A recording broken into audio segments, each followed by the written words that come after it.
Kia ora and welcome to Task 3.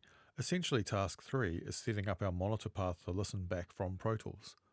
Way back in Task 1, we set up our Pro Tools session to be outputting to 23 and 24 on the console. So firstly, I'll flip those channels to use the line input rather than the mic input.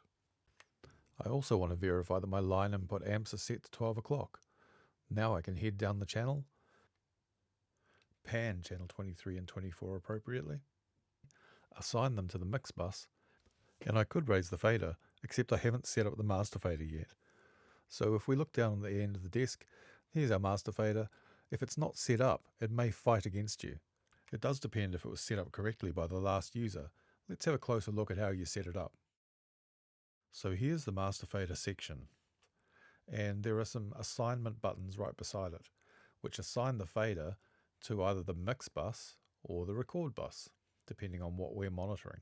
Once the master fader is assigned, we can monitor the mix bus, push the fader up to 0 or unity, ready to send signal from the channel faders.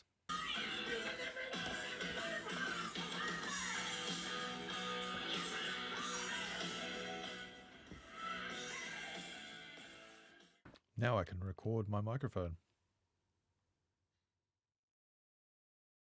And if I wish, I can hear it coming back through 23 and 24, and simply turning up my control room volume. So I recorded about 10 or 20 seconds of that. Now I can verify it's coming back from Pro Tools by turning down my mic channel, and I can hear that it's coming back through the master fader. I can see it on the meters. I can turn it down, bring it back up. That is the end of task number 3.